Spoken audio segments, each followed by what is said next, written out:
அன்புக்குரிய சகோதரர்களே, அல்லாஹுவின் நல்லடியார்களே, ஞான வழித்தோழர்களே, குத்துபுல் அக்தாப் முஹித்தீன் அப்துல் காதிர் ஜீலானி ரலியல்லாஹு தஆலா அன்ஹு அவர்களினுடைய வருடாந்த விசேட நிகழ்ச்சி ஆரம்பமாகின்ற இந்த நாளிலே வலிமார்களை பற்றிய ஒரு சில குறிப்புகளை மாத்திரம் உங்கள் மத்தியில் தரலாம் என விரும்புகிறேன். நாம் அனைவரும் தெரிந்து கொள்ள வேண்டிய விஷயம், அல்லாஹ் சுப்ஹானஹு வ தஆலாவுக்கு என்னென்ன விஷயங்களெல்லாம் செய்ய முடியுமோ அதையெல்லாம் வலிமார்களுக்கும் செய்ய முடியும் என்பதை நாம் தெரிந்து கொள்ள வேண்டும். நம்மில் பலர் இப்படி நினைத்திருக்கிறார்கள், அல்லாஹுக்கு மாத்திரம்தான் அனைத்தையும் செய்ய முடியும், வலிமார்களுக்கு அனைத்தையும் செய்ய முடியாது என்று நினைத்திருக்கிறார்கள். இது தப்பான கருத்து. அல்லாஹுவுக்கு எதையெல்லாம் செய்ய முடியுமோ அதையெல்லாம் வலிமார்களுக்கும் நிச்சயமாக செய்ய முடியும். ஏன் முடியும் என்றால், அது உங்களுக்கு கடந்த காலங்களிலே நாங்கள் சொல்லி வந்த விளக்கத்தின் மூலம் புரிந்திருக்கும் என்று நான் நினைக்கிறேன். ஒலி என்றால் என்ன, அதனுடைய அர்த்தம் என்ன? அதிகாரம் பெற்றவர். ஒலிமார்கள் அவுலியாக்கள் என்றால் அதிகாரம் பெற்றவர்கள் என்பது அர்த்தம். அப்போ குத்துபு நாயகம் முஹித்தீன் அப்துல் காதிர் ஜீலானி ரலியல்லாஹு தஆலா அன்ஹு அவர்கள் ஒரு வலி என்றால், அதிகாரம் பெற்றவர்கள் என்றால், அவர்களுக்கு அதிகாரம் கொடுத்தது யார் என்பதையும் நாம் தெரிந்து கொள்ள வேண்டும். அவர்கள் ஒரு அதிகாரம் பெற்ற ஒரு வலி என்றால், அவர்களுக்கு அந்த அதிகாரத்தை கொடுத்தவன் அல்லாஹ் சுப்ஹானஹு வ தஆலா தான். எப்படி அதிகாரம் கொடுத்தான்? முஹித்தீனே, நீங்கள் இதை செய்யுங்கள், இதை செய்ய வேண்டாம், இதை செய்யுங்கள், இதை செய்ய வேண்டாம் என்ற அதிகாரம் கொடுத்தான்? இல்லை. மொத்தமான அதிகாரம் அந்த வலிக்கு வழங்கப்படுகிறது. அந்த பெரியாருக்கு மொத்தமான அதிகாரம் வழங்கப்படுகிறது. எப்படி? நீங்கள் எதையெல்லாம் செய்யலாமோ, நீங்கள் எதை செய்ய விரும்புகின்றீர்களோ அதையெல்லாம் செய்யலாம் என்று மொத்தமான ஒரு அதிகாரம் வழங்கப்பட்டவர்தான் வலி. இந்த சொல்லினுடைய சரியான சொல்லர்த்தத்தை புரிந்தால் போதும், வலிமார்களுக்கு எதை செய்யலாம், எதை செய்ய முடியாது என்பதை தெரிந்து கொள்வதற்கு. அதிகாரம் பெற்றவர். வலிமார்களால் இன்னதைத்தான் செய்ய முடியும், இன்னதை செய்ய முடியாது என்று சொல்லக்கூடிய உலமாக்களிடத்திலே கூட நீங்கள் கேட்டு பாருங்கள், ஒலி என்றால் அர்த்தம் என்னவென்று. அவர்கள் சொல்லுவார்கள், ஒலி என்றால் அதிகாரம் பெற்றவர், அல்லாஹ்விடமிருந்து மொத்தமான அதிகாரம் பெற்றவர்.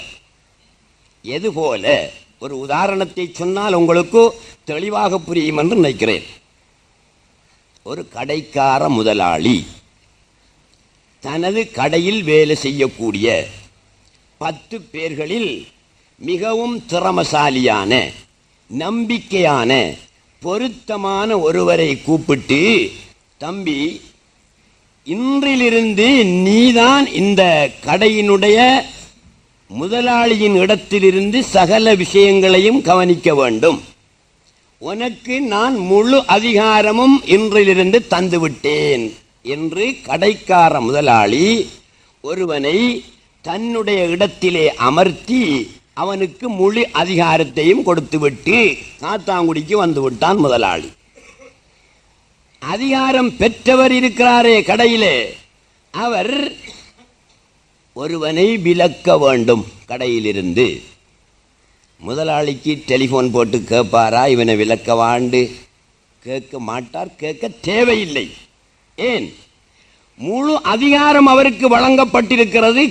கடையின் சகல நிர்வாகங்களும், கொள்முதல் பண்ணுவது, ஆட்களை சேர்ப்பது, விலக்குவது, சம்பளத்தை கூட்டுவது, குறைப்பது, சகல அதிகாரங்களும் உனக்கு உண்டு என்று எப்போது முதலாளி சொன்னானோ அந்த நேரத்திலிருந்து அந்த மேனேஜர், அந்த கடையை நடத்தி கொண்டிருப்பவர் தான் விரும்பின மாதிரி ஒவ்வொன்றையும் செய்யலாம். முதலாளி கேட்க மாட்டான். முதலாளியிடத்திலே தேவைக்கேற்ப கேட்டுத்தான் செய்ய வேண்டும் என்ற அவசியமும் அவனுக்கு இல்லை. அப்போ ஒரு ஆளை விலக்க வேண்டுமா, விலக்கி விடுவான். ஒரு ஆளை சேர்க்க வேண்டுமா, சேர்த்து விடுவான். ஒருவருக்கு சம்பளத்தை கூட்ட வேண்டுமா, கூட்டி விடுவான். குறைக்க வேண்டுமானால் குறைத்து விடுவான். இப்படியான முழு அதிகாரங்களும் இருக்கிறது. அதிகாரம் பெற்றவன் ஒரு வேலையை செய்ததற்கு பிறகு முதலாளி போய் ஏண்டா இவனை விலக்கினா என்று அவனிடத்தில் கேட்க முடியுமா? முடியாது. கேட்டால் அவன் சொல்வான், நீங்கள் எனக்கு முழு அதிகாரமும் தந்து விட்டீர்கள், விலக்குவதற்கும் சேர்ப்பதற்கும் எனக்கு உரிமை உண்டு என்று அவன் சொல்லிவிடுவான். புத்திசாலியான முதலாளி என்றால் அவனிடத்தில் கேட்கவும் மாட்டான். ஏனப்பா இந்த புடவையை நீ கொள்முதல் செய்தா என்று கேட்க மாட்டான். கேட்டால் அவன் சொல்லுவான், நீ எனக்கு முழு அதிகாரமும் தந்திருந்தாய், அதன்படி நான் செய்திருக்கிறேன் என்று சொல்லுவான். இதுதான் ஒலி. ஒலி என்றால் முழு அதிகாரமும் அல்லாஹ்விடமிருந்து பெற்றவர். அப்ப தேவைக்கேற்ப அல்லாஹ்விடத்தில் அனுமதி கேட்கணும் அண்டு இல்லை. ஒரு ஆளை கடையிலிருந்து விலக்கணும் அல்லவா, டெலிஃபோன் போட்டு கேட்க தேவையில்லை. கொள்முதல் பண்ணலவா, கேட்க தேவையில்லை முதலாளி இடத்தில், அவர் செய்ய வேண்டியதுதான். இதே போல் ஒரு ஒலி, குத்துபுல் அக்தாப் முஹைதீன் அப்துல் காதிர் ஜீலானி நாயகமாக இருந்தாலும் சரி, வேறு ஒரு வலியாக இருந்தாலும் சரி, ஒரு கராமத்தை காட்டப் போகிறார் என்று வைத்துக் கொள்வோம். மழையை இறக்கப் போகிறார் என்று வைத்துக் கொள்வோம். அல்லது ஒரு மையத்தை உயிர்ப்பிக்கப் போகிறார் என்று வைத்துக் கொள்வோம். அல்லாஹ்விடத்தில் இந்த மையத்தை நான் உயிர்ப்பிக்கவா என்று கேட்டு உயிர்ப்பிக்க வேண்டும் என்ற நிலைமை கிடையாது. ஏன்? அல்லாஹ் அவருக்கு மொத்தமான அதிகாரத்தை வழங்கிய அதிகாரம் பெற்றவராக இருப்பதினால் தேவைக்கேற்ப அவர் நாடியதை செய்யலாம். செத்தவனை உயிர்ப்பிக்கலாம், மழை இறக்க வேண்டுமானால் மழையை இறக்கலாம். அப்போ ஒரு வலி என்பவர் முழு அதிகாரம் பெற்றவராக இருப்பதினால் அவரால் இன்னதை செய்ய முடியும், இன்னதை செய்ய முடியாது என்பதன் இல்லை, அனைத்தையும் அவரால் செய்ய முடியும். அல்லாஹுவால் எதையெல்லாம் செய்ய முடியுமோ அதையெல்லாம் ஒரு ஒலியால் செய்ய முடியும் என்று சொல்லும்போது இந்த ஞான வழியினுடைய விளக்கம் தெரியாத உலமாக்கள் கொந்தளிப்பார்கள் நிச்சயமாக. அப்ப அல்லாஹ்வுக்கும் இந்த ஒலிக்கும் வித்தியாசம் இல்லையே. அல்லாஹ்வுக்கும் எல்லாத்தையும் செய்ய முடியும், ஒலிக்கும் எல்லாத்தையும் செய்ய முடியும் என்றால் அல்லாஹ்வுக்கும் இந்த ஒலிக்கும் வித்தியாசம் இல்லையே என்று கொந்தளித்து விடுவார்கள். கொந்தளிக்க தேவையில்லை. தௌஹீது தெரிந்தால், இறை ஞானம் தெரிந்தால், கொள்கை விளக்கம் தெரிந்தால் கொந்தளிக்க தேவையில்லை. ஏன் தெரியுமா? அல்லாஹு தஆலா அனைத்துக்கும் சக்தி உள்ளவன். எப்படி சக்தி உள்ளவன்? அந்த சக்தி அவனுக்கு இன்னொருவரால் வழங்கப்பட்டு சக்தி உள்ளவனா, தன்னிலே சக்தி உள்ளவனா? தன்னிலே சக்தி உள்ளவன். அவனுக்கு அந்த சக்தி இன்னொருவரால் வழங்கப்பட்டது அல்ல. அதான் இறைவனுடைய சக்தி. ஒரு வலியினுடைய சக்தி எப்படியானது? அவரில் தன்னிலே உள்ள சக்தியா அல்லது இறைவனால் அவருக்கு வழங்கப்பட்ட சக்தியா? இறைவனால் அவருக்கு வழங்கப்பட்ட சக்தி. ஆகவே அல்லாஹ்வுடைய சக்திக்கும் இந்த ஒலியுடைய சக்திக்கும் வித்தியாசம் உண்டு. அல்லாஹ்வின் சக்தி அவனுடைய தாத்திலே, தன்னிலே, தனக்கு தானாக உண்டான சக்தி. இந்த ஒலியினுடைய சக்தி அப்படியானதல்ல. அவருடைய தாத்தில் தனக்கு தானாக உண்டான சக்தி அல்ல. அது இறைவனால், அல்லாஹ்வினால் அவருக்கு வழங்கப்பட்ட சக்தி. இப்ப விளங்குதா? அல்லாஹ்வுடைய சக்திக்கும் இந்த ஒலியுடைய சக்தியும் ரெண்டும் ஒன்றா? ரெண்டுக்கும் வித்தியாசம் இருக்கா? வித்தியாசம் இருக்கு. எனவே இப்படி ஒரு வித்தியாசம் இருப்பதினால் அல்லாஹ்வுக்கு எதையெல்லாம் செய்ய முடியுமோ அதையெல்லாம் ஒலிக்கு செய்ய முடியும் என்று சொல்கிற காரணத்தினால் இஸ்லாத்துக்கு விரோதமோ குர்ஆனுக்கு மாற்றமோ ஏற்பட மாட்டாது. ஆனால் நீங்கள் இப்படி புரிந்து கொண்டால் அது இஸ்லாத்துக்கு விரோதமாகிவிடும். எப்படி? அல்லாஹ் ஒரு செயலை தன்னுடைய தனக்கு தானாக உண்டான சக்தியை கொண்டு செய்வது போல் ஒரு ஒலி என்பவரும் தன்னிலே தனக்கு தானாக உண்டான சக்தியை கொண்டு செய்கிறார் என்று எவன் நம்புகிறானோ அவன் குர்ஆனுக்கு மாற்றமாக நம்புகிறான். அங்குதான் இணை ஏற்படும், அங்கேதான் ஷிர்க் ஏற்படும். அல்லாஹ்வின் சக்தி எப்படியானதோ அப்படியானதுதான் வலியின் சக்தி என்று சொன்னால் தான் ஷிர்க் ஏற்படும். அல்லாஹ்வுடைய சக்திக்கும் வலியுடைய சக்திக்கும் வித்தியாசம். அது அவனுக்கு இன்னொருவரால் வழங்கப்பட்டதல்ல, இது இவருக்கு அவனால் வழங்கப்பட்டது. எனவே வித்தியாசம் நிச்சயமாக உங்களுக்கு தெளிவாக தெரிந்திருக்கும். அப்போ அல்லாஹ்வுக்கு எதை எதையெல்லாம் செய்ய முடியுமோ அதையெல்லாம் ஒரு வலிக்கு செய்ய முடியும். இந்த வலிமார்களை நாங்கள் கண்ணியப்படுத்துகிற காரணத்தினால, அவர்களுக்கு மௌலூத் ஓதுறத்தினால, அவர்கள் பேரில் கந்தூரி நடத்துறதுனால அல்லாஹ் சந்தோஷப்படுவானா கோபப்படுவானா? சந்தோஷப்படுவான், கோபப்பட மாட்டான். செய்கின்றவர்களுக்கு அருள் சொரிவான், செய்கின்றவர்களை அவன் நேசிப்பான், விரும்புவான். அது எப்படி தெரியுமா? ஒரு உதாரணம் சொன்னால் உங்களுக்கு சரியாக புரியும் என்று நினைக்கிறேன். ஒருவனுக்கு பிள்ளை இல்லை, ரொம்ப நாள் கஷ்டப்பட்டு அந்த ஆலிமுக்கிட்ட இந்த ஆலிமுக்கிட்ட அந்த மௌலானாக்கிட்ட இந்த மௌலானாக்கிட்ட எல்லாம் போய் இஸ்முகள் எல்லாம் எழுதி குடிச்சு கிடிச்சு தவமிருந்து நேர்த்திக்கடன் வச்சு ஒரு குழந்தை, ஒரு ஆண் குழந்தையோ பெண் குழந்தையோ அவனுக்கு பிறந்து விட்டது. 2.5 வயசு 3 வயசு, லேசு லேசாக நடந்துக்கிட்டு திரிகிற பருவம். இவற்றை மனசில் ஒரு ஆசை உண்டு வரும். இந்த தகப்பனுடைய மனசில், நாம் இவ்வளவு காலமும் கல்யாணம் முடித்து 10 வருஷம் 15 வருஷம் பிள்ளை இல்லாமல் இருந்தோம். இந்த ஊருக்கு தெரியும், நம்மளை மலடனண்டும் காய்ச்சி போட்டானுகள். இப்போ பிள்ளை ஒன்றை பெற்றுக்கிட்டோம். நாம் பைசிக்கலில் பிள்ளை ஏற்றி சும்மா அப்படியே ரவுண்ட் ஒன்று அடிப்போம். காத்தாங்குடி மெயின் ரோட்டு 1ஆம் குறிச்சி 6ஆம் குறிச்சி எல்லாத்துலேயும். அப்போ விளங்கிடும் இவனை மலடனன்னு சொல்லிக்கிட்டு இருந்தோமே பார்த்தியா, இப்போ பிள்ளையோட போகிறான்னு மக்கள் நினச்சிக்குவாங்க. இப்படி ஒரு ஆசை அவனுக்கு. தன்னுடைய பிள்ளையை பைஸ்கல்ல ஏற்றிக்கிட்டோ அல்ல நடத்திய வண்ணமோ பாதையால் கூட்டிகிட்டு போகிற நேரம் இவன்ட கூட்டாளி ஒரு ஆள் வாராரு. என்ன மச்சான் புள்ள பெற்றுட்டியோ? ஆமாம் புள்ள பெற்றுட்டேன், 3 வயசு பிள்ளைக்கு. கெட்டிக்காரன் தாண்டா நீ. இவ்வளவுதான் அந்த நண்பன் இந்த நண்பனுடன் கதைச்சான். வேற ஒன்றுமே கதைக்கல. உடனே என்ன செய்தான்? வந்தவன் இவன் கூட்டி வந்த இவனுடைய மகளை தூக்கி முத்தம் கொடுத்து, இந்த கடையில் பேமெண்ட்டுகளில் 50 சேத்துக்கு விற்கிற இந்த ரெஸ்ட் வாட்ச் இருக்க, 50 சேத்துக்கு விற்கிற சின்ன பிள்ளைகள் கட்டுற ரெஸ்ட் வாட்ச், இந்த ரெஸ்ட் வாட்ச் ஒன்றையும் அந்த பிள்ளைக்கு கட்டிட்டு போங்க என்று அனுப்பினான். இவர் இப்படி செய்தது தகப்பனுக்கு எப்படி இருக்கும்? கோபமா இருக்குமா சந்தோஷமா இருக்குமா? சந்தோஷமாக இருக்கும். எப்படியான சந்தோஷம் தெரியுமா? அவன் கட்டின ஆக 50 செத்து வாச்சித்தான், வேறு 5000 ரூபா வாச்சும் இல்லை, ஒன்றும் இல்லை. இதை வீட்டை கொண்டாந்து பொஞ்சாதிய புள்ளை இங்கே வா, பார்த்தியா புள்ளோட கையில் உருளோசு கட்டிருக்க புள்ள, என்ன மனே டைம் என்ன மனே சொல்லு மனே, மாமா தந்தை என்ன மனே. எவ்வளவோ இவர் அந்த சந்தோஷத்தை அந்த இடத்துல வெளிப்படுத்துகிறாரு. சரியா? இதே நேரம் இப்படி ஒன்றை நீங்கள் யோசிச்சு பாருங்க. அவர் பிள்ளைய அழைத்து போகும்போது வந்த நண்பன் என்ன மச்சான் செய்திகள் சோமாரிக்கிறியான்னு கேட்டான். 1000 ரூபா காசுங்க அவருக்கு அன்பளிப்பாக செய்தான். பிள்ளைய பற்றி பார்க்கையும் இல்லை, கேட்கையும் இல்லை, கொஞ்சையும் இல்லை, அது கொண்டு கொடுக்கவும் இல்லை, போனான். இது இவருக்கு பெருசா தெரியுமா? அந்த பிள்ளையை தூக்கி முத்தம் கொடுத்து அதற்கு ஒரு 50% வாட்சை கையிலே கட்டிவிட்டது இந்த தகப்பனுக்கு பெருசாக மகிழ்ச்சியாக தெரியுமா? எது தெரியும்?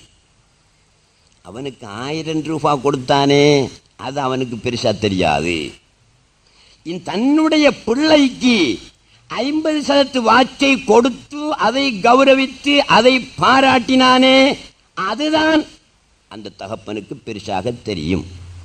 இதே போல அல்லாஹ்வுடைய ஒலிமார்களாக இருக்கக்கூடியவர்களை எவர்கள் கண்ணியப்படுத்துகிறார்களோ, அவர்களுக்கு மரியாதை செய்கிறார்களோ, அவர்களுக்கு விழா எடுக்கிறார்களோ, அவர்களுக்காக கந்தூரி கொடுக்கிறார்களோ, இவர்களை இந்த பிள்ளையின் தகப்பன் எப்படி விரும்பினானோ நேசித்தானோ அதே போல ஒரு நேசம் அல்லாஹ்வுக்கு இவர்கள் மீது ஏற்படுகிறது. அல்லாஹ் ரொம்ப சந்தோஷப்படுகிறான். ஏன் தெரியுமா? ஒலிமார்கள், நபிமார்கள், சித்தியகீன்கள், சாலிஹீன்கள் என்று பல கூட்டத்தவர்கள் இருக்கிறார்கள். நீங்கள் சரியாக புரிஞ்சு கொள்ள வேணும். புரிஞ்சு கொள்ளாவிட்டால் பிரச்சனையும் வரும். உதாரணமாக சொல்கிறேன். அல்லாஹ் ஆண்டவன் இருக்கான். அவனிடத்தில் போகிறதுக்கு 2 வழி இருக்குன்னு வச்சுக்குவோம். இப்படி ஒரு வழி, இப்படி ஒரு வழி இருக்குன்னு வச்சுக்குவோம். இந்த வழியாலும் போய் அல்லாஹ்வை அடையலாம், இந்த வழியாலும் போய் அல்லாஹ்வை அடையலாம். ஒரு வழிக்கு பெயர் அல்லாஹ்வின் வழி, மற்ற வழிக்கு பெயர் ஒலிமார்கள், நபிமார்கள், சாலிஹீன்கள், சுஹதாக்களுடைய வழி.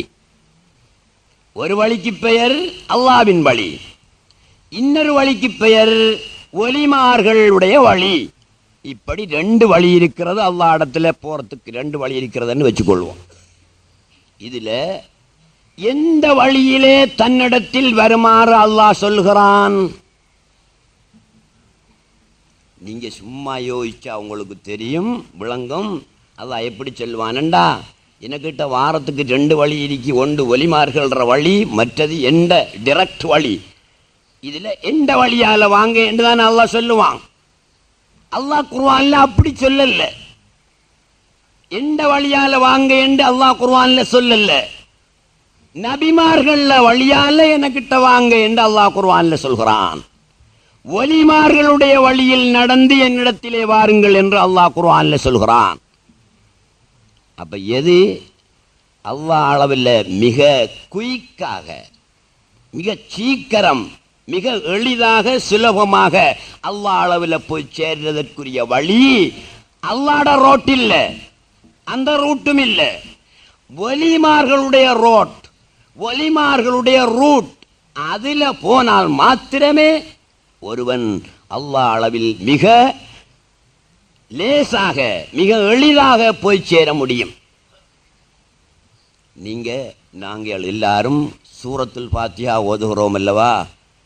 அந்த சூரத்துல் ஃபாத்திஹாவில் அல்லாஹ் சுப்ஹானஹு வ தஆலா மிக ஆழமான இரத்தினம் போன்ற ஒரு தத்துவத்தை மறைச்சி வச்சிருக்கான். அது நமக்கு விளங்குறையும் இல்லை, நம்முட உலமாக்கள் நமக்கு சொல்லித்தாரதும் இல்லை, அதனால தெரியாது. ஃபாத்திஹா சூரத்தை ஓதுறான். இஹ்தினஸ் ஸிராத்தல் முஸ்தகீம் ஸிராத்தல் லதீன அன்அம்த அலைஹிம் கைரில் மக்தூபி அலைஹிம் வலல்லாலீன். எவ்வளவு பெரிய வசனம் இதுன்னு. இந்த வசனத்தை அல்லாஹ் இப்படி சொல்லியிருக்கலாம். அது நீங்க கொஞ்சம் படிச்சாக்கள் நல்ல மூளைக்கு கொடுத்து சிந்தனை பண்ணி பாருங்க. சிந்தனை உள்ளவர்கள் சிந்தனை பண்ணி பாருங்க.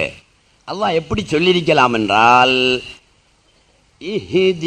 இஹ்தினா சிராத்தக, இவ்வளவு போதும்.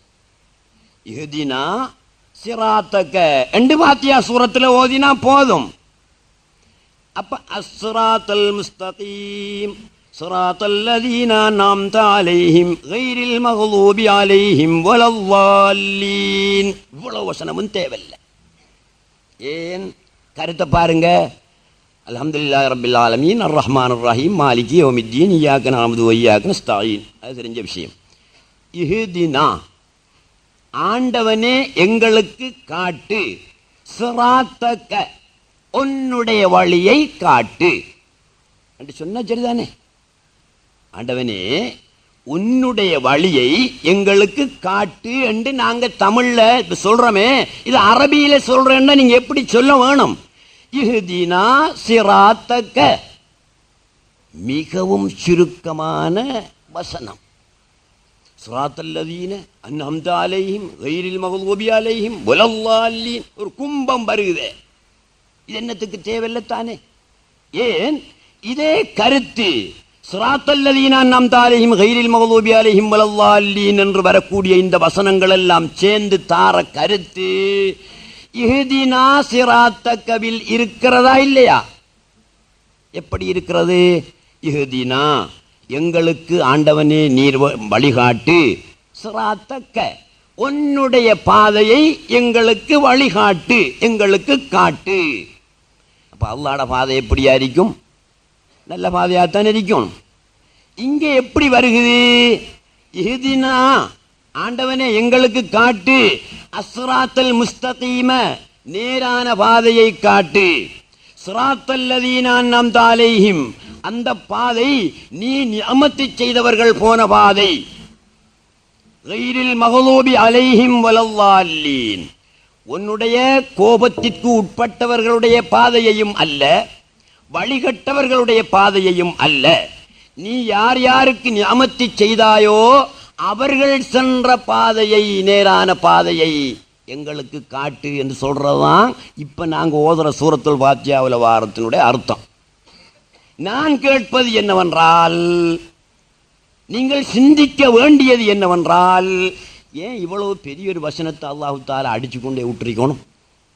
இப்படி சொன்னா ரொம்ப ஷார்ட் அண்ட் ஸ்வீட்டா விஷயம் முடிஞ்சிருமே.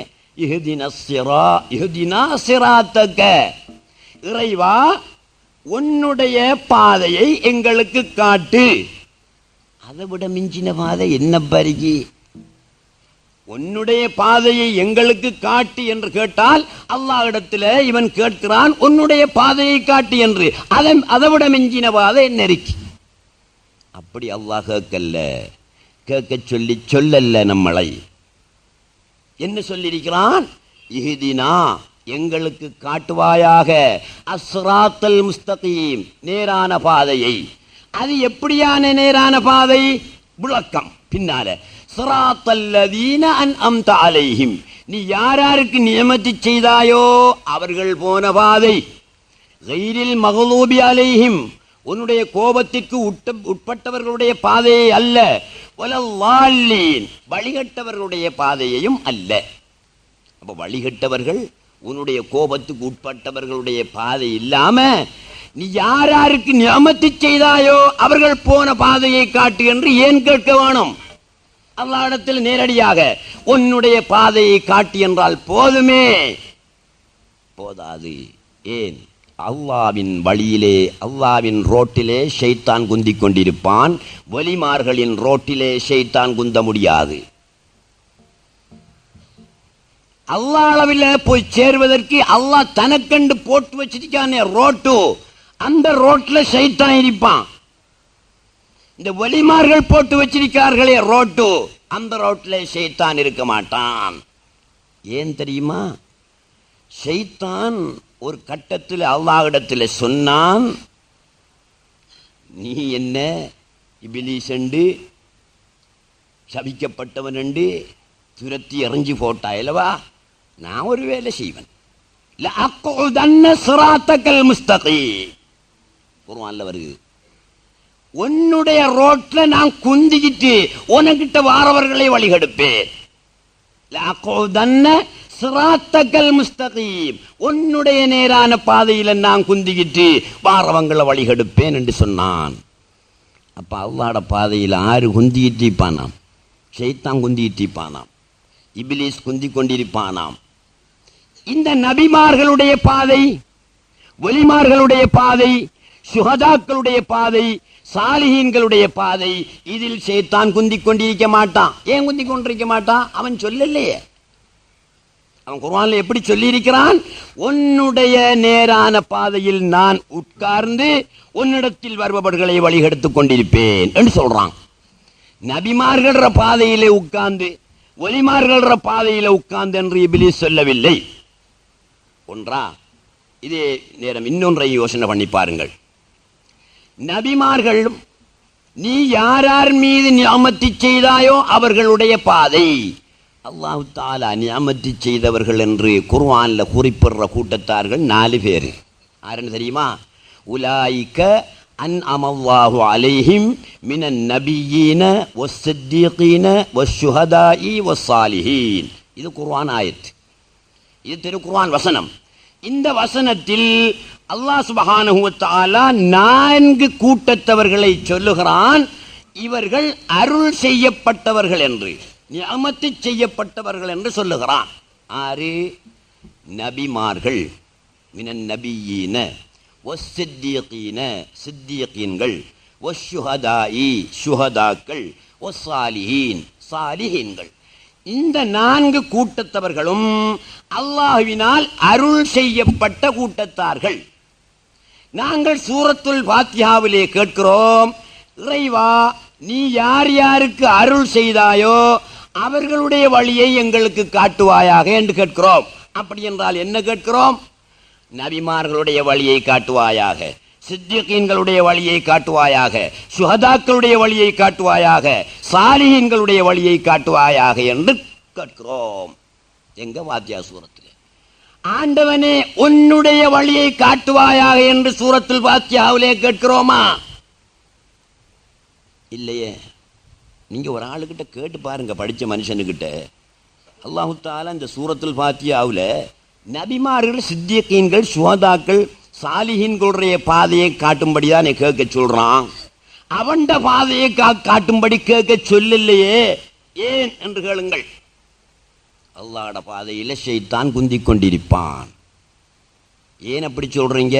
அவன் குர்ஆன்ல சொல்லியிருக்கான் அல்லாஹ் கிட்ட, அக்கூதன்ன சிராத்தக்கல் முஸ்தகீம், உன்னுடைய பாதையில் நான் குந்திக் கொண்டு உன்னிடத்திலே வருபவர்களை வழிகெடுப்பேன் என்று. நபிமார்கள், வலிமார்கள், சித்திகீன்கள், சுஹதாக்கள், சாலிஹீன்களுடைய பாதையில ஷைத்தான் குந்த மாட்டான். ஆகவேதான் நாங்கள் அல்லாஹ்விடத்திலே கேட்கிறோம், ஐங்கால தொழுகையிலையும் நபிமார்களுடைய பாதையை காட்டு, வலிமார்களுடைய பாதையை காட்டு என்று கேட்கிறோம். அப்போ வலிமார்கள், நபிமார்கள், சித்திகீன்கள், சுஹதாக்கள் போன பாதை எது? சிராத்துல் முஸ்தகீம், நேரான பாதை. சிலாக்கள் நினைச்சுக்கிற இப்படி ஆகும், நேரான பாதை என்றா சரியா இந்த கோல் ரோட் மாதிரி இல்லாட்டி ஏர்போர்ட்டுக்கு போகிற ரோட்டு மாதிரி நேரான பாதையாக்கும் மண்டு ஓட்டு. பதுள ரோட்டு, நூரல்லியா ரோட்டு பாதை மாதிரி பாதை, வளைந்த பாதை, அப்படி பாதை என்ற அர்த்தமா? வளைஞ்சு கிளஞ்சிருந்தாலும் போய் சேரலாம் தானே. பதிலைக்கு எத்தனை வளைவு இருந்தாலும் போய் சேரலாம் தானே மனுஷன். நுரலியாவுக்கு எத்தனை வளைவு இருந்தாலும் வளைஞ்சு வளைஞ்சானே போய் சேரலாம் தானே மனுஷன். அப்ப நாங்கள் அல்லாஹ்விடத்தில் நேரான பாதையை எங்களுக்கு காட்டுவாயாக என்றால் இப்படி நேரான பாதை என்ற அர்த்தமா? வளைவு இல்லாத நேரான பாதை என்ற அர்த்தமா? இல்லை. சிராத்துல் முஸ்தகீம் என்றால் என்ன? நேரான பாதை என்று எல்லாரும் அப்படித்தான் சொல்றோம். நேரான பாதை, நேரான பாதை என்றால் என்ன? அது என்ன? அதை தெரிஞ்சு கொள்ள வேணும். நேரான பாதையை காட்டுவாயாக, சிராத்துல் முஸ்தகீமை காட்டுவாயாக என்று கேட்டால் கேட்பவனுக்கு சிராத்துல் முஸ்தகீம் என்றால், நேரான பாதை என்றால் என்னவென்று தெரிந்திருக்க வேண்டும். விஷயம் தெரியாம எப்படி கேட்க முடியாது. நேரான பாதை என்றா என்ன தெரியுமா? சூரத்து ஹூத், குர்ஆன்ல 114 சூரத் இருக்கு. அதுல சூரத்து ஹூத், ஹூத் என்ற சூரத் என்ற ஒரு சூரத்து வரும். 114 ஒரு சூரத். அந்த சூரத்தை பற்றி ரசூலுல்லாஹி ஸல்லல்லாஹு அலைஹி வஸல்லம் சொல்லும் போது சொல்லி இருக்கிறார்கள், ஷய்யபத்னி ஹூத், ஷய்யபத்னி ஹூத். ஹூத் என்ற சூரத்து என்னை நரைக்க செய்து விட்டது என்று சொன்னார்கள். என்ற தாடி முடியையும், என்ற தலைமுடியையும், என்ற உடம்பில் உள்ள முடியை எல்லாம் நரைக்க செய்து விட்டது சூரத்துல் ஹூத் என்றார்கள். என்னது? குர்ஆன்ல உள்ள ஒரு சூரத்து ரசூலுல்லாஹ்வுடைய முடியெல்லாம் நரைக்க செய்ததாம் என்றால் என்ன? அந்த சூரத்துல் ஹூத்ல தான் வருகிறது, இஸ்தகிம் கமா கமா உமிர்த என்ற ஒரு இடம் வருகிறது. சின்னொரு வசனம் சூரத்துல் ஹூத்ல. இந்த வசனம் தான் நபியுல்லாஹி ஸல்லல்லாஹு அலைஹி வஸல்லம் அவர்களை நரைக்க செய்தது. என்ன அர்த்தம்? இஸ்தகிம், நேராக நில், கமா உமிர்த்த, நீ எவ்வாறு ஏவப்பட்டீரோ அவ்வாறு நேராக நில், நிமிர்ந்து நில். அப்படின்னு ரசூலுல்லாஹ் வளைஞ்சிக்கிட்டா இருந்தாங்க, நிமிர்ந்து நில் சொல்றதுக்கு இல்ல, அவங்க நிமிர்ந்தா இருந்தாங்க. அப்ப நிமிர்ந்து நில், இஸ்தகிம், நேராக நில், சிராத்தல் முஸ்தகீமில் இரு என்ற அர்த்தம். இஸ்தகீம் என்றால் சிராத்தல் முஸ்தகீம் என்பதில் இருந்து கொள் என்பது அர்த்தம். சிராத்தல் முஸ்தகீம் என்றால் என்ன என்று தெரியுமா?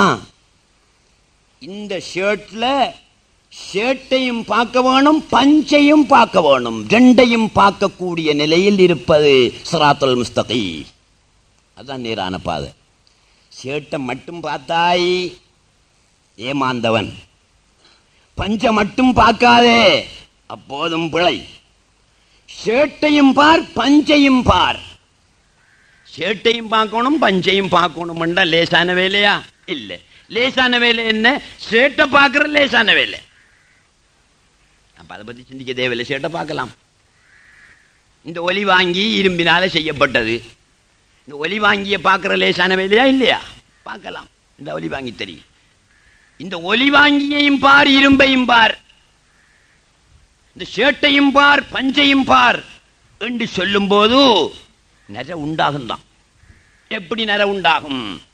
ஒரு மனிதனுக்கு உஷ்ணத்தினால நரைக்கிற உஷ்ணத்தினால அவன் முடி என்ன செஞ்சும் நரைச்சிடும்.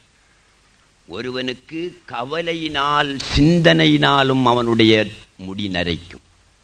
கவலையினால் சிந்தனை கூடினால் ஒருவனுடைய முடி நரைக்கும்.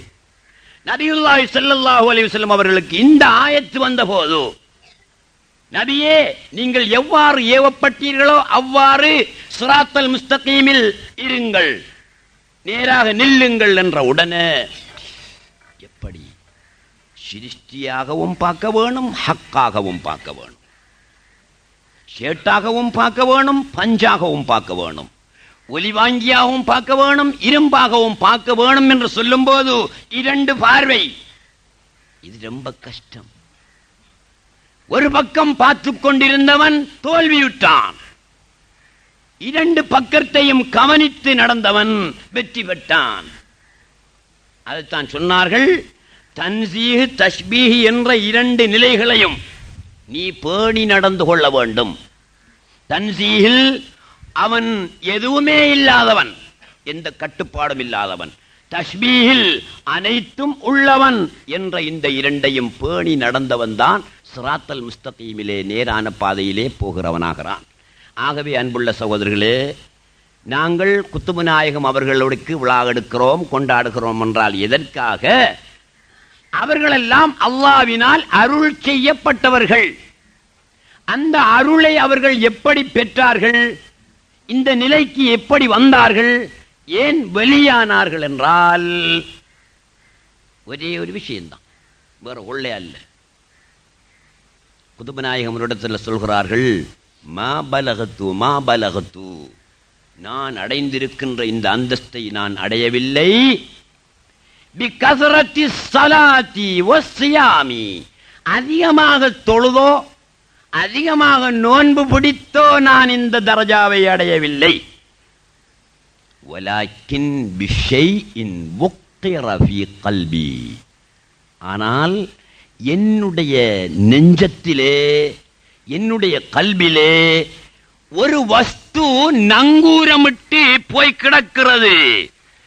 என்னுடைய உள்ளத்திலே ஒரு வஸ்து நங்கூரமிட்டு கிடக்கின்றது. அந்த வஸ்துவின் காரணத்தினால் தான் நான் இந்த தரஜாவை அடைந்தேன். அது என்ன? ஃபனாவுடைய நிலை. ஃபனாவுடைய நிலை என்றால் என்ன? இப்ப எனக்கு நான் ஒரு ஆள் இருக்கிறேன் என்று என்னை பற்றிய உணர்வு இருக்கா இல்லையா? இருக்கு. நீங்களெல்லாம் இருக்கிறீர்கள், உலகம் இருக்கிறது, உலகத்தில் உள்ள வஸ்துக்கள் எல்லாம் இருக்கின்றன என்ற உணர்வும் என்னிடத்திலே இருக்கிறது. இதை நான் மறக்கணும். உலகத்தையும் உலகத்தில் உள்ள அனைத்தையும் மறக்கணும். மறந்தாலும் ஒன்று மிஞ்சும். என்ன மிஞ்சும்? நான் ஒருவன் இருக்கிறேன் என்ற உணர்வு மிஞ்சி இருக்கும். அதையும் மறக்க வேண்டும். நானும் இல்லை, உலகமும் இல்லை, உலகத்திலே உள்ள ஒன்றும் இல்லை, அல்லாஹுதான் இருக்கிறான் என்ற நம்பிக்கைக்கு வந்து, அந்த நம்பிக்கையின்படி நிதர்சனமாக காட்சியாக காணக்கூடிய ஒரு நிலை ஏற்பட்டால் அவர் வெளியாகி விடுவார். அல்லாஹ் சுப்ஹானஹு வ தஆலா அவருக்கு உதவி செய்வான். அப்ப அவர் பேச மாட்டார். அப்படியான நிலைக்கு வந்தவர் அவர் பேச மாட்டார், அவர் சாப்பிட மாட்டார், அவர் ஏச மாட்டார், அவர் செய்வதே இல்லை. பொதுவாக சொன்னால் அவர் என்பதே இல்லாமற் போகும்போது செய்கிறவன் யாராகுவான்? நான் இல்லை என்றால் என்னால் ஏற்படுகின்ற செயல் என்னுடையதா? இல்லை. நானே இல்லை, எனக்கு செயலும் இல்லை, எதுவும் இல்லை என்று ஆகும்போது அல்லாஹ்வுடைய செயலாகும். அப்ப நான் என்ன செய்வன்? இங்கிருந்து அமெரிக்காவில் ஓடுற கடல்ல அடியில ஒரு மீன் உண்டு, ஓடிச்சண்டா அதிர சத்தத்தையும் இந்த காத்தாங்குடியிலிருந்து நான் கேட்பேன். யாரு கேட்பான்? இந்த நிலையை அடைந்தவன் கேட்பான். அவ்வளவு தூரத்தில் உள்ள சத்தத்தை இங்கிருந்து கேட்கலாமா? ஆம், கேட்கலாம். எப்படி கேட்கலாம்? அல்லாவுக்கு கேட்குமா கேட்காதா? அதான் கேள்வி. அல்லாவுக்கு கேட்கும், அதுல சந்தேகம் இல்லை. இவன் இல்லாமல் ஆகும் போது இவன் யாராகிறான்? அவனாகிறான். அவனால் கேட்க முடியுமா? முடியாதா? முடியாது. முடியும். இப்ப குத்துபு நாயகம் செத்து போன கோழியை எல்லாம் கூட்டி முள்ளையெல்லாம் கூட்டி வச்சு எலும்பு என்று சொன்னார்கள். எழுந்து நின்றது. யாரு செய்த இந்த வேலையை? குத்துபு நாயகம் முஹித்தீன் அப்துல் காதிர் ஜீலானி அவர்கள். உண்மையிலே குத்துபு நாயகத்துக்கு செத்து போன ஒரு கோழியை உயிர்ப்பிக்கிற சக்தி இருக்கா? இருக்கா தம்பி? இல்லை. அது யாருக்குரியது? அல்லாஹ்வுக்குரியது. ஹுவல் முஹீ, ஹயாத்தாக்குகிறவன் அல்லாஹ்வே. இந்த 99 திருநாமங்கள்ல பாருங்க, ஒரு திருநாமம் வரும் அல் முஹீ என்று வரும். ஹயாத்தாக்குபவன் அவனே. ஒவ்வொருத்தரும் ஹயாத்தாக்க இயலாலுவா? குத்துபு நாயகம் ஹயாத்தாக்கி இருக்காங்க. ஈசா அலைஹிஸ்ஸலாத்து வஸ்ஸலாம் ஒரு நபி, ஹயாத்தாக்கினதாக குர்ஆன் சொல்லுகிறது. மூசா அலைஹிஸ்ஸலாத்து வஸ்ஸலாம் ஒரு நபி, அவர்கள் ஹயாத்தாக்கியதாக குர்ஆன் சொல்லுகிறது. அல்லாஹ்க்கு தான் ஹயாத்தாக்க முடியும், வேறு யாருக்கு முடியா என்றால் மூசா நபி எப்படி ஹயாத்தாக்கின குர்ஆன் சொல்லுதே, ஈசா நபி எப்படி ஹயாத்தாக்கின குர்ஆன் சொல்லுதே, குத்துபு நாயகம் ஹயாத்தாக்கி இருக்கிறார்களே, வரலாறு சொல்லுகிறதே, எப்படி ஹயாத்தாக்கின? ஹயாத்தாக்க முடியாது அவர்களுக்கு. அந்த நேரம் அவர்கள் இல்லை. மூசா நபி ஹயாத்தாக்கிய நேரம் மூசா நபி அல்ல. மூசா நபியால் ஹயாத்தாக்க முடியாது. ஈசா நபி ஹயாத்தாக்கிய நேரம் ஈசா நபி இல்லை. அல்லாஹ் தான். அவனால ஹயாத்தாக்க முடியுமா? முடியாதா? முடியும் தானே. உங்களுக்கு தெரிஞ்ச வரலாறு ஒரு 2 நிமிஷத்துக்குள்ள முடிச்சுக்குவேன். நஹா வந்து என்ற ஒரு ஊருக்கு உமர் ரலியல்லாஹு தஆலா அன்ஹு அவர்கள் ஒரு சஹாபி சாரியா என்ற ஒரு சஹாபியை கூப்பிட்டு, நீங்க தான் தளபதி, படையெல்லாம் எடுத்துக்கொண்டு நஹாவந்தங்கிற ஊருக்கு போய் யுத்தம் செய்யுங்க என்று அனுப்பி வைத்தார்கள். யார்? 2வது ஹலீஃபா உமர் ரலியல்லாஹு தஆலா அன்ஹு அவர்கள். அவங்க நஹாவந்துக்கு போயிட்டாங்க. நஹாவந்து எங்க இருக்கி? ஈரான்ல இருக்கி. அப்ப மதீனா பள்ளிவாசலுக்கு, மதீனாவுக்கும் ஈரானுக்கும் இடையிலே எத்தனையோ 1000 மைல்கள் தூரம் இருக்கிறது. உமர் இப்னுல் கத்தாப் ரலியல்லாஹு தஆலா அன்ஹு இந்த படையை அனுப்பி வைத்துவிட்டு ஒரு நாள் வெள்ளிக்கிழமை, இதே மாதிரி ஒரு வெள்ளிக்கிழமை ஜும்மா பிரசங்கம் செஞ்சு கொண்டிருக்கும் போது அந்த படைக்கு தளபதியாக போனாரே சாரியா என்ற சஹாபி, அவரை கூப்பிடுகிறார்கள். பள்ளிக்குள்ள மிம்பர்லே நின்று கொண்டு கூப்பிடுகிறார்கள். சாரியாவே, அல் ஜபல் அல் ஜபல், உங்களை தாக்குவதற்கென்று மலையின் மறுபுறத்தில் ஒரு கூட்டம் எதிரிகள் வந்து கொண்டிருக்கிறார்கள், ஜாக்கிரதையாக இருந்து கொள்ளுங்கள் என்று மதீனா பள்ளியிலே மிம்பர்லே நின்று கொண்டு சொல்கிறார்கள் உமர் இப்னுல் கத்தாப் ரலியல்லாஹு அன்ஹு. நஹாவந்திலே யுத்த களத்திலே நின்ற தளபதி சாரியாவின் காதில் அது விழுகிறது.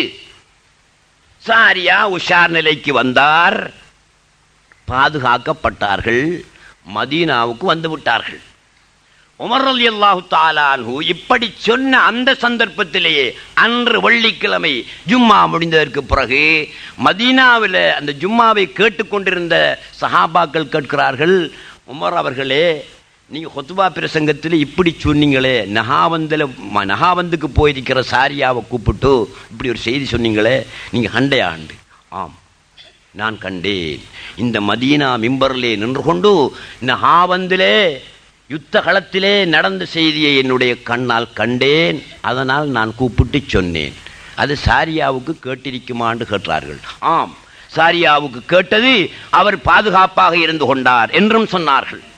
சாரியா மதீனாவுக்கு வந்த பிறகு இருந்த சஹாபாக்கள், இந்த நிகழ்ச்சியில் கலந்து கொண்டவர்கள் சாரியாவிடத்திலே கேட்கிறார்கள், இப்படி ஒரு நிகழ்ச்சி நடந்ததா? ஆம், நான் யுத்த களத்திலே நிற்கும் போது உமர் அவர்கள் என்னை கூப்பிட்டு இப்படி சொன்னது என்னுடைய செவியிலே கேட்டது. சகோதரர்களே, இது ஹதீஸ் அல்லவா?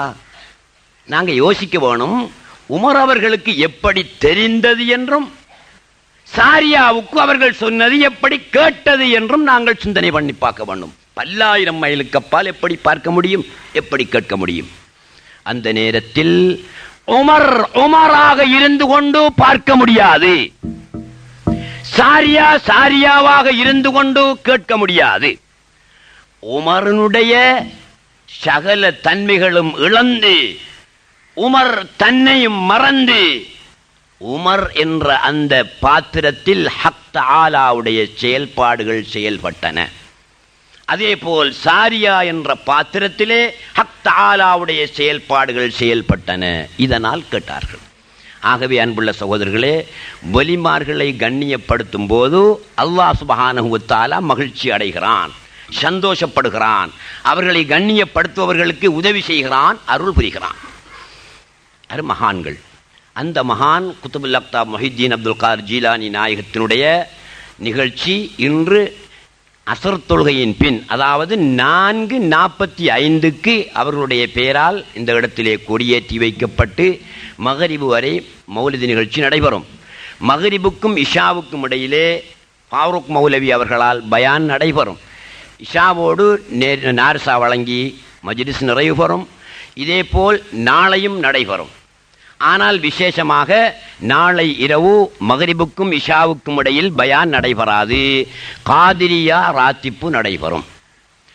மறுநாள், அதாவது ஞாயிற்றுக்கிழமை பின்னேரம் திங்கட்கிழமை இரவு மகரிப் தொழுகைக்கும் இஷா தொழுகைக்கும் இடையில் நாங்கள் தொடர்ந்து 6 வருஷமாக நடத்தி வருகின்ற குத்துபியா நடைபெறும். அதை தொடர்ந்து பயானும் நடைபெறும். அதுதான் கந்தூரி நாளும். ஞாயிற்றுக்கிழமை பின்னேரம் திங்கட்கிழமை இரவு கந்தூரி கொடுக்கப்படும். இந்த வருடம் 20 மூடை அரிசி ஆக்கி கொடுப்பதற்கு ஏற்பாடு செய்திருக்கிறார்கள். குத்துபுநாயகத்துடைய முஹிப்பீன்கள், முரீதீன்கள், உங்களுக்கு நாட்ட சேட்டம் தேவைகள் இருந்தாலும் சரி இல்லாவிட்டாலும் சரி, அவர்களுடைய பரக்கத்தை பெற்றுக்கொள்வதற்காக உங்களால் முடிந்த அரிசி மற்றும் பண உதவிகளை இந்த கந்தூரிக்கு வழங்கி சிறப்பிப்பதோடு, உங்களால் முடிந்த அளவு இந்த 3 நாட்களும் இந்த நிகழ்ச்சிகளிலே கலந்து சிறப்பிக்குமாறு உங்களை கேட்டுக்கொண்டு விடைபெறுகிறேன். அஸ்ஸலாமு அலைக்கும் வரஹ்மத்துல்லாஹி வபரகாத்துஹு. யா அல்லாஹ், அல்லாஹ்வே, யா ரஹ்மான், அளவற்ற அருளாளனே, யா ரஹீம், நிகரற்ற அன்புடையோனே, யா மலிக், சர்வலோக மன்னவனே, யா குத்தூஸ், மிக தூய்மையானவனே, யா சலாம், சாந்தி அளிப்பவனே, யா முஃமின், அச்சம் தீர்த்து அபயமளிப்பவனே, யா முஹைமின், பராமரித்து பாதுகாப்பவனே, யா அசீஸ், அனைத்தையும் மிகைப்பவனே, யா ஜப்பார், அடக்கியாளும் வல்லமையுடையவனே, யா முத்தகப்பிர், பெருமைக்குரியவனே, யா ஹாலிக், சிருஷ்டிப்பவனே, யா பாரி, இல்லாமையிலிருந்து உண்டு பண்ணுபவனே, யா முஸவ்விர், உருவம் அமைப்பவனே, யா கஃபார், மிக பிழை பொறுப்பவனே, யா கஹார், அடக்கி ஆள்பவனே, யா வஹாப், பெரும் கொடையாளனே, யா ரஸாக், மிகவும் இரணமளிப்பவனே, யா ஃபத்தாஹ், வெற்றி அளிப்பவனே, யா அலீம், யாவும் அறிந்தவனே, யா காபிப், அனைத்தையும் தன் வயப்படுத்திக் கொள்பவனே, யா பாசித், தாராளமாக கொடுப்பவனே, யா ஹாஃபித், தாழ்த்துபவனே, யா ராஃபி', உயர்த்துபவனே, யா முஇஸ், மேன்மையடைய செய்பவனே, யா முஸில், சீர்குலைப்பவனே, யா சமீ', யாவற்றையும் கேட்பவனே, யா பசீர், யாவற்றையும் பார்ப்பவனே, யா ஹகம், தீர்ப்பு செய்பவனே, யா அத்ல், நீதமுடையவனே, யா லதீஃப், உள்ளன்புடையவனே, யா ஹபீர்,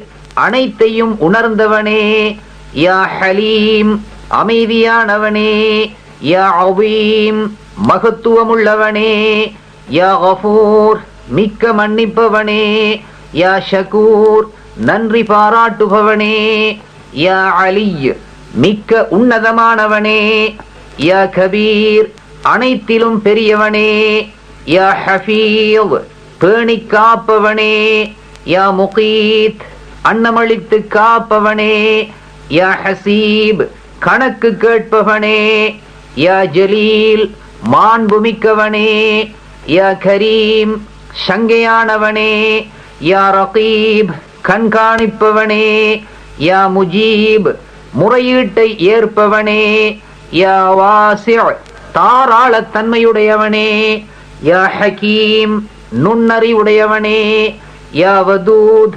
உள்ளன்புமிக்கவனே, யா மஜீத் கீர்த்தி உள்ளவனே, யா பாஇஸ் தட்டி எழுப்புபவனே, யா ஹக் உண்மையானவனே, யா வக்கீல் பொறுப்பேற்றுக் கொள்பவனே, யா கவி உறுதியானவனே, யா மதீன் தன் வேலையில் எவ்வித கஷ்டமும் காணாத கடும் சக்தனே, யா வலி பாதுகாவலனே, யா ஹமீத் புகழப்பட்டவனே, யா முஹசி ஆழ்ந்த அறிவுடையவனே, யா முப்தி துவங்குபவனே, யா முஈத் இறுதியில் மீட்டிக் கொள்பவனே, யா முஹ்யி உயிரளிப்பவனே, யா முமீத் மரணிக்கச் செய்பவனே, யா ஹய்ய் என்றும் உயிரோடு உள்ளவனே, யா கய்யூம் என்றும் நிலைத்தவனே, யா வாஜித் ஆற்றல் படைத்தவனே, யா மாஜித் கீர்த்தி வாய்ந்தவனே, யா வாஹித் தனித்தவனே, யா அஹத் ஒருமைக்குரியவனே, யா சமத் தேவையற்றவனே, யா காதிர் ஆற்றல் உள்ளவனே, யா முக்ததிர் ஆற்றல் பெறச் செய்பவனே, யா முகத்திம் முற்படுத்துபவனே, யா முஅக்கிர் பிற்படுத்துபவனே, யா அவ்வல் ஆரம்பமானவனே, யா ஆஹிர் இறுதியானவனே, யா வாஹிர் பகிரங்கமானவனே, யா பாத்தின் அந்தரங்கமானவனே, யா வாலி அதிகார பொறுப்புள்ளவனே, யா முத்தஆலி உயர் பதவி உள்ளவனே, யா பர் நன்றி புரிபவனே, யா தவ்வாப் மன்னிப்பை அதிகமாய் ஏற்பவனே, யா முன்இம் அருட்கொடை அளிப்பவனே, யா முன்தகிம் தண்டிப்பவனே, யா அஃபுவ் ஷஹித்துக் கொள்பவனே, யா ரഊஃப் மிகவும் சாந்தமானவனே, யா மாலிகல் முல்க் அரசாட்சிக்குரியவனே, யாதல் ஜலாலி வல் இக்ராம் கீர்த்தியும் சிறப்பும் உள்ளவனே, யா முக்ஸ் நியாயம் செய்பவனே, யா ஜாமி' சகலமும் பொதிந்தவனே, யா கனி பரிபூரண செல்வந்தனே, யா முக்னி செல்வந்தனாக ஆக்குபவனே, யா முஅதி கொடுப்பவனே, யா மானி' தடுப்பவனே, யா வார் துன்பமடையச் செய்பவனே, யா நாஃபி' நற்பலன் அளிப்பவனே, யா நூர் பேரொளிமயமானவனே, யா ஹாதி நேர்வழி காட்டுபவனே, யா பதீ' புதிதாய் உண்டாக்குபவனே, யா பாகி நிலையாக இருப்பவனே, யா வாரிஸ் உரிமையாளனே, யா ரஷீத் அதிகம் நேர்வழி காட்டுபவனே, யா சபூர் அதிக பொறுமையாளனே. نسألك يا من هو الله الذي لا إله إلا هو الرحمن الرحيم الملك القدوس السلام المؤمن المهيمن العزيز الجبار المتكبر الخالق البارئ المصور الغفار القهار الوهاب الرزاق الفتاح العليم القابض الباسط الخافض الرافع المعز المذل السميع البصير الحكم العدل اللطيف الخبير الحليم العظيم الغفور الشكور العلي الكبير الحفيظ المقيت الحسيب الجليل الكريم الرقيب المجيب الواسع الحكيم الودود المجيد الباعث الشهيد الحق الوكيل القوي المتين الولي الحميد المحسن المبدع المعيد المحيي المميت الحي القيوم الواجد الماجد الواحد الأحد الصمد القادر المقتدر المقدم المؤخر الأول الآخر الظاهر الباطن الوالي المتعالي البر التواب المنعم المنتقم العفو الرؤوف المالك الملك ذو الجلال والإكرام المقسط الجامع الجامع الغني المغني المعطي المانع الله النافع النور الهادي البديع الباقي الوالد الرشيد الصبور. اللهم صل أفضل صلاة على أسعد مخلوقاتك سيدنا محمد وعلى آله وصحبه وسلم عدد معلوماتك ومداد كلماتك كلما ذكرك وذكره ذاكرون وغفل عن ذكرك وذكره الغافلون. وصل على جميع الأنبياء والمرسلين وعلى ملائكتك المقربين وعلى عبادك الصالحين وعلى أهل طاعتك أجمعين وارحمنا معهم برحمتك يا أرحم الراحمين والحمد لله رب العالمين.